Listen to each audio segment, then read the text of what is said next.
Thus, it is in the self-interest of the masculists to teach masculism to both sexes, so that men can liberate themselves from manslavery and women can become bi-conscious and vote with men to menfair the gender laws and have babies.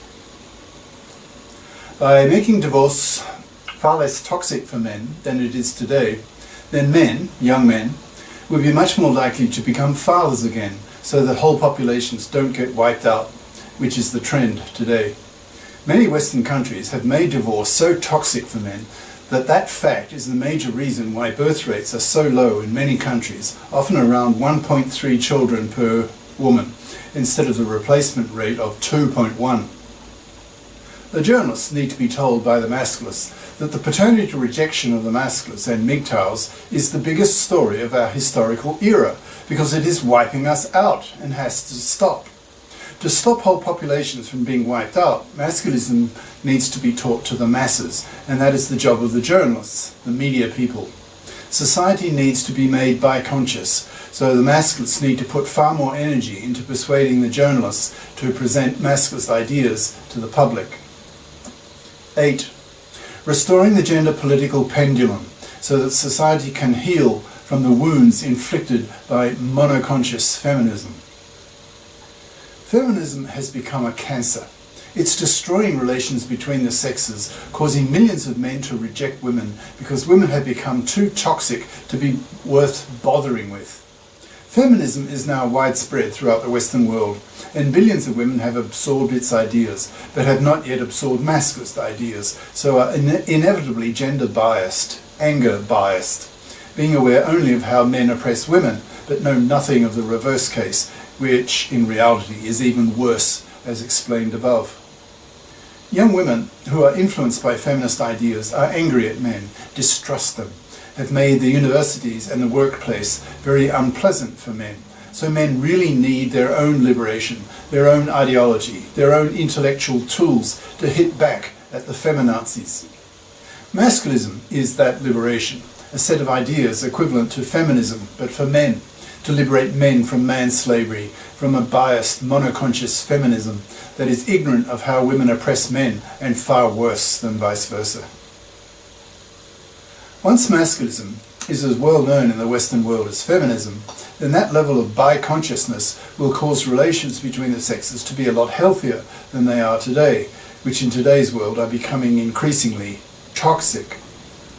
The planet desperately needs masculism to restore the balance, to restore the swing of the gender political pendulum that has swung out too far, causing women to become misandrous bitches, which makes them more likely to be manless, hence babyless, so that we wipe ourselves out. Not very bright. So common sense says that the world needs masculism. 9. Setting up masculist groups in every high school and university. How to actually set up masculist groups in every high school? Probably the first step is to have many more masculist thinkers write masculist books, then approach the journalists so that masculist ideas can reach the millions. Next will be for masculist groups to be set up in every university and college so the political basis for masculist ideas can be formed. College masculists can then give big talks at high schools to high school audiences who have already heard about masculist ideas from the mass media and the internet. Thus it is likely that high school masculist groups that then harangue female fluffies at high school to FIP up or be manless will be founded by university masculist groups. It's very important that masculist groups be set up at high schools, since most of the fluffy crapper damage is done at age 16, when 3/4 of young women choose to become fluffy parasites by choosing to become fluffy crappers, choosing the soft option, that is the career incompetent majors that will make them fluffy parasites as adults, and hence will suffer greatly by being rejected by men and spat at for being fluffy manslaving vermin, hated by the masculists. 10. Making masculism as big as feminism, telling the other half of the gender story. It's time for masculism to have its place in the sun. Feminism has dominated gender politics for half a century, but feminism is only half the gender story.